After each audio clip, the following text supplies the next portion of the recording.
Estimados amigos, con nuestro último tema concluimos el estudio del capítulo 6 del libro del profeta Daniel. Y con ello también terminamos la consideración de la sección histórica de este importantísimo documento profético. Guiados por la magistral pluma de Daniel, conocimos alternativas emotivas e impactantes que se vivieron durante la corta historia de apenas 66 años del primer imperio universal, Babilonia. Y después de todo lo que hemos considerado juntos, espero que Daniel haya dejado de ser para ustedes, si es que lo era, un personaje más o menos legendario o mitológico, o peor aún, algún impostor del siglo II antes de Cristo, como lo pretende la mayor parte de los comentadores. Sí, amigos, Daniel fue una persona real, que vivió en los siglos VII y VI antes de Cristo. Y si en su libro se evidencia un conocimiento tan cabal de las condiciones imperantes en la corte babilónica, ello tiene explicación en el hecho que, como lo afirma el mismo libro, Daniel desempeñó una descollante gestión administrativa en la capital del imperio.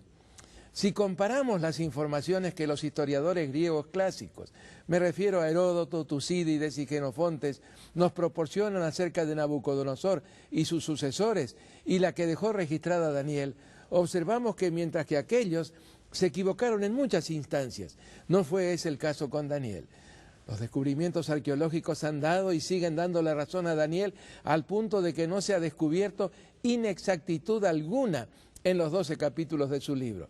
En síntesis, se trata de un documento totalmente confiable y lo es porque fue escrito por un personaje real que vivió en el tiempo y el ambiente que refleja el libro. A la manera de un breve resumen de los 6 capítulos ya considerados, recordemos que Daniel fue arrancado de su hogar y de los suyos en plena adolescencia.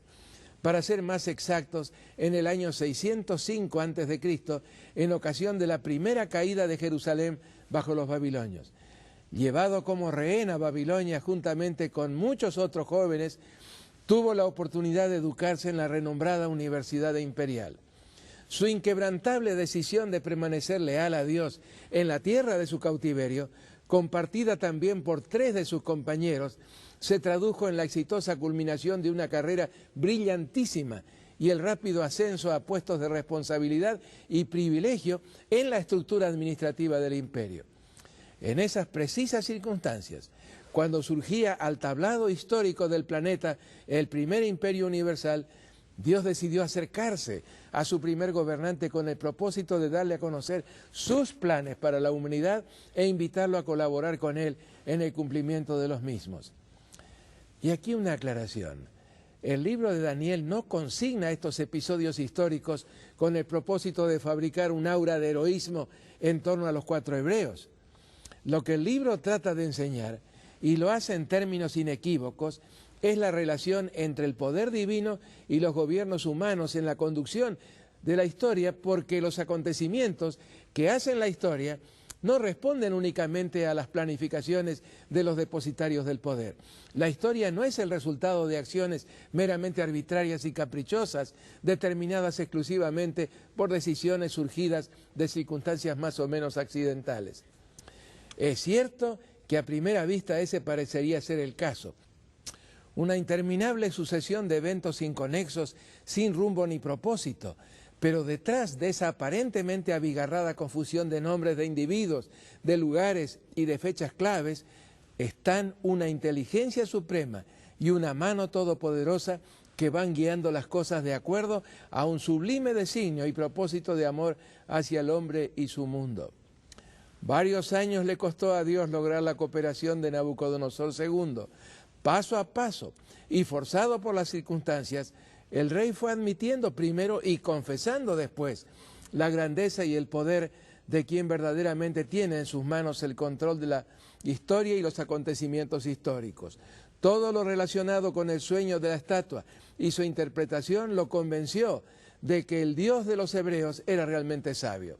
Las dimensiones de su poder le fueron manifestadas en la milagrosa liberación de los 3 jóvenes de aquel sobrecalentado horno de fuego, y mediante una experiencia sumamente penosa que le tocó vivir, el rey reconoció que ese Dios de quien tan poco conocía, no solo es sabio, sino también poderoso, y que se reserva el derecho de intervenir cuando quiera su sabiduría determina el ejercicio de su poder.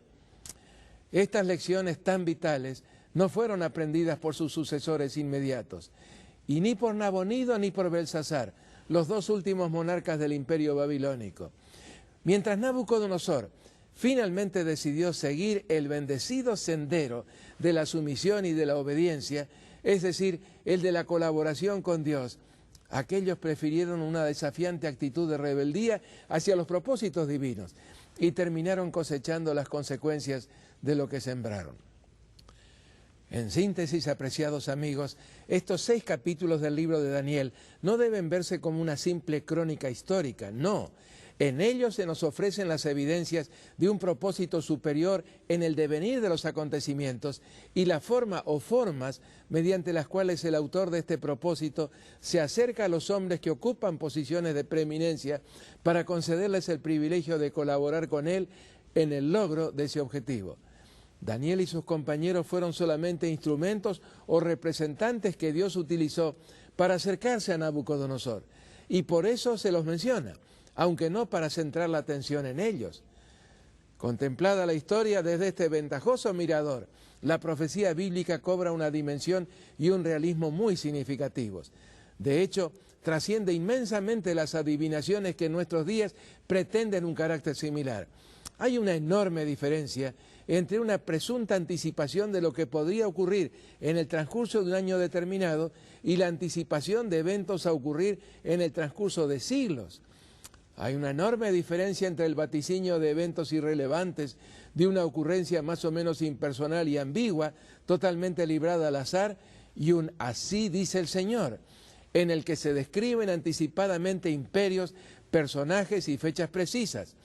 Y hay bastante diferencia entre preanunciar acontecimientos con la única finalidad de satisfacer la curiosidad o suscitar admiración hacia el adivino, medium o clarividente, y dar a conocer los planes de Dios con relación a la humanidad y la responsabilidad individual hacia los mismos. Esta última es la clase de profecías que presenta la palabra de Dios, la única realmente digna de ese calificativo. Y es precisamente esta la clase de profecía que estudiaremos al considerar los capítulos 7 al 12 de este maravilloso libro de Daniel. Por otro lado, es también la única capaz de proporcionar certeza en esta angustiosa hora de las sombras descendentes sobre nuestro planeta. Es por esta razón, apreciados amigos, que puedo afirmar con tanta confianza que hay luz más allá de las nubes tormentosas del mañana, porque lo hago con el poderoso respaldo de las profecías bíblicas. Dios no solo conoce el futuro, sino que el futuro está en sus manos. En su desafío a todos los dioses, pretendidos dioses o divinidades, Dios les presenta un planteamiento por demás lógico y justo, que demuestren la calidad de su pretendida divinidad preanunciando el futuro. A través del profeta Isaías se dirige a los tales dioses y a los hombres que los adoran en términos tan sencillos y claros que la necedad de la idolatría queda de manifiesto. Este es el desafío básico, fundamental, tal como se lo registra en Isaías, capítulo 46, y los versos 9 al 11, que dicen así: acordaos de las cosas pasadas, desde los tiempos antiguos, porque yo soy Dios y no hay otro Dios, y nada hay semejante a mí, que anuncio lo porvenir desde el principio y desde la antigüedad lo que aún no era hecho, que digo mi consejo permanecerá y haré todo lo que quiero.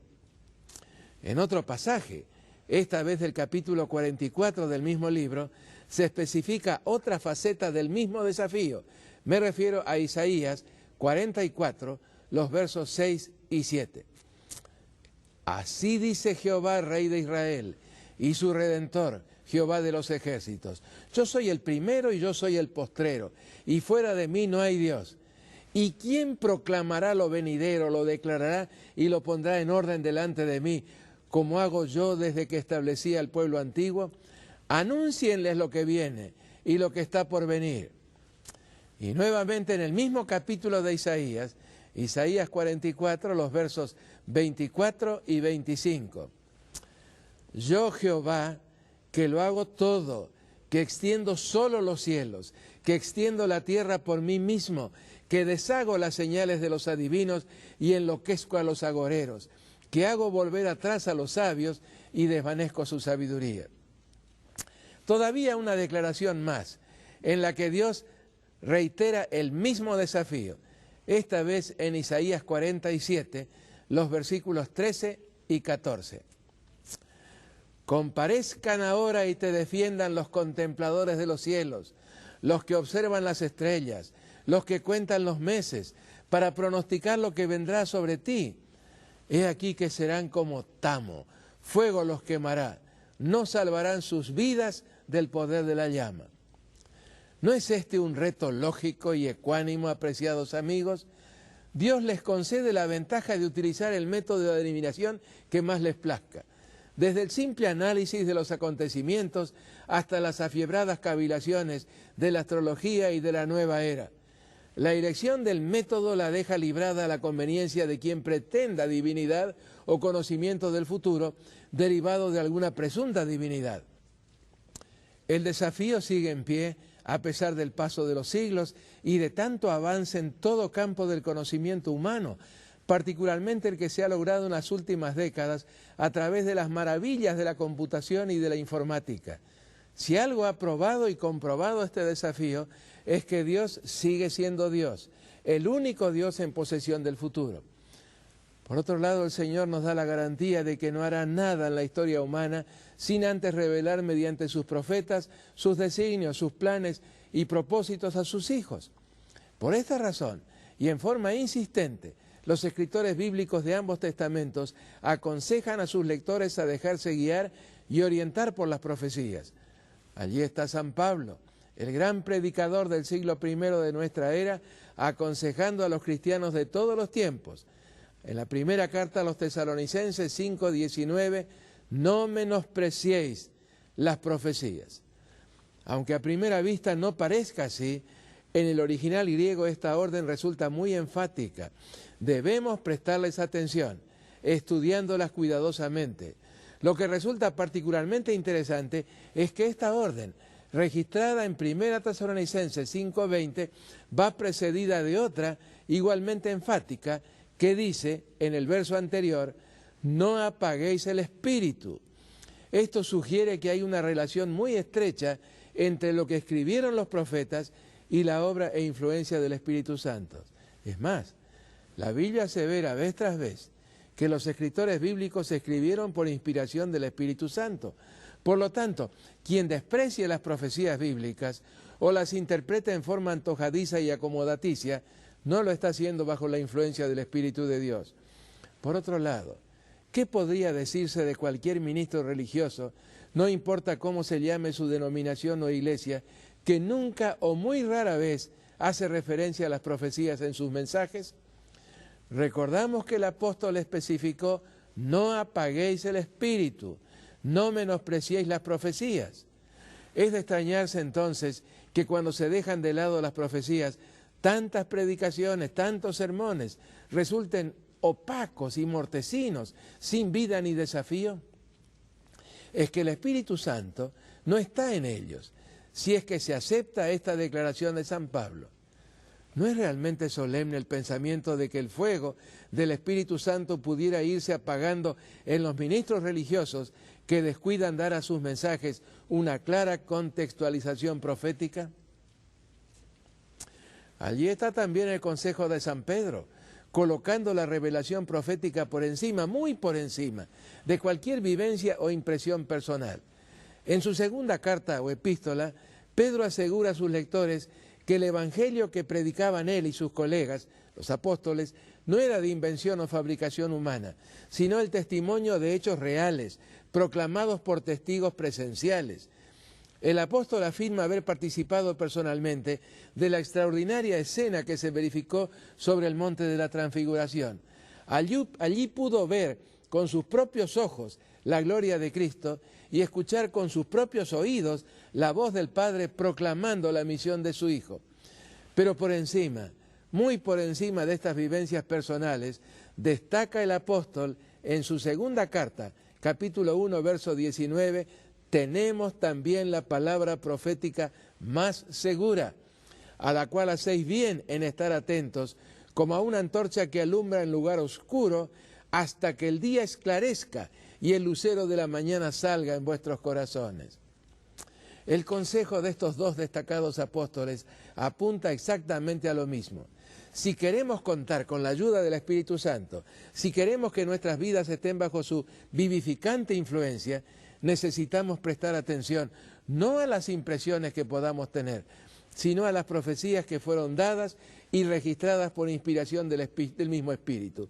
Y en una época como la nuestra, en la que tanto se habla del Espíritu Santo, en la que tanto se lo menciona, los consejos de estos siervos de Dios cobran una relevancia muy especial. Es que debemos orientar nuestras vidas, no tanto por impresiones presuntamente atribuibles al Espíritu Santo, sino por las certeras declaraciones de la palabra de Dios, inspiradas precisamente por el mismo Espíritu y muy especialmente las de sus anticipaciones proféticas. Esa fue la seguridad que Daniel le dio a Nabucodonosor II en aquella madrugada del año 602 a.C. Los sabios más encumbrados del imperio habían admitido pocos momentos antes que no estaba en ellos el revelar arcanos, ni tampoco podían descifrarlos las potencias espirituales con las que ellos mantenían comunicación. El futuro estaba exclusivamente en las manos de una divinidad superior a la cual ellos no tenían acceso o por lo menos no sabían cómo alcanzar. Así que cuando el casi escéptico rey le preguntó al joven cautivo que tenía delante de sí, ¿podrás tú? Daniel le contestó que ningún ser humano podría hacerlo, pero hay un Dios en los cielos, el cual revela los misterios, y ese mismo Dios había condescendido a comunicarle a Nabucodonosor algunos aspectos vitales del futuro. Sí, él, Daniel, podía interpretar los símbolos de esa revelación, pero ello era como resultado o fruto de su comunión personal e íntima con Dios. Apenas establecido el primer imperio universal, ese Dios que está por encima de toda otra divinidad presunta o imaginaria y que ama sin distingos a todos los hombres y a todas las naciones, se acercó a Nabucodonosor para revelarle el verdadero significado de la historia y para hacerle comprender por qué razón el rey había llegado a ocupar un sitial gubernativo tan elevado. Aquel sueño notable no tuvo el propósito de satisfacer la curiosidad del rey, ni tampoco para que se sintiera halagado por una comunicación tan especial, sino para hacerle comprender que en la estimación del Dios de la historia, los reyes y los imperios son nada y menos que nada. Más de un siglo antes, y a través del profeta Isaías, Dios había dicho lo que está registrado en el capítulo 40, los versículos 15 y 17. Las naciones le son como la gota de agua que cae del cubo y como menudo polvo en las balanzas le son estimadas. He aquí que hace desaparecer las naciones como polvo. Como nada son todas las naciones delante de él, y en su comparación serán estimadas en menos que nada y que lo que no es.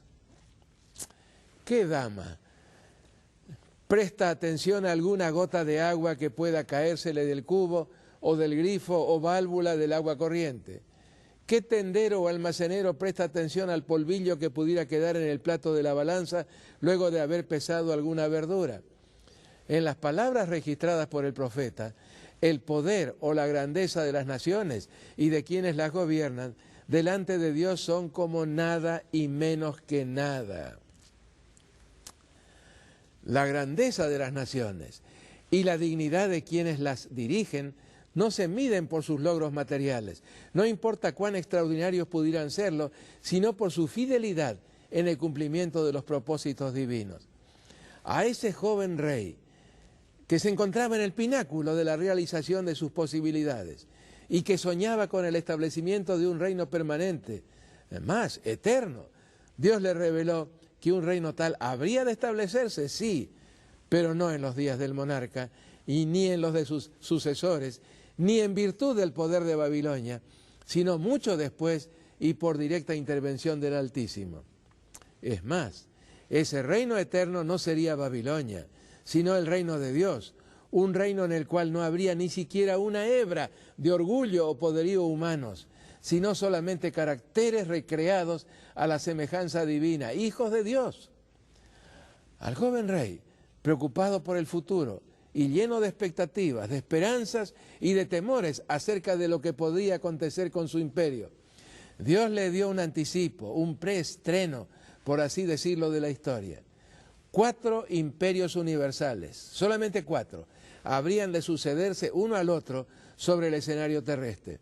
Tendrían su hora de grandeza y de gloria, pero terminado su plazo de oportunidad, colmada la paciencia divina ante sus atropellos y violencias, Dios los haría a un lado, y sus ruinas se erguirían por los siglos, como otros tantos testigos mudos, pero elocuentes, de que donde no se reconoce a Dios, ni se respetan sus demandas, no hay permanencia. Babilonia, Medo-Persia, Grecia y Roma, estos 4 imperios tendrían su hora de oportunidad, pero solamente para comprobar su disposición o falta de ella de cooperar con los planes de Dios. No se les permitiría actuar indefinidamente, sembrando destrucción e impregnando la tierra de sangre humana en una afiebrada búsqueda de poder y grandeza.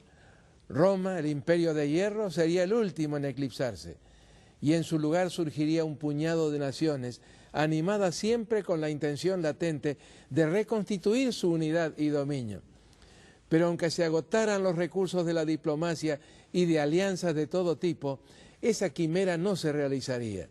Es más, mientras estas naciones estuvieran afanosamente ocupadas en sus arreglos y componendas políticas, la maldad de este planeta se iría acercando inexorablemente al límite del amor y de la paciencia divinos.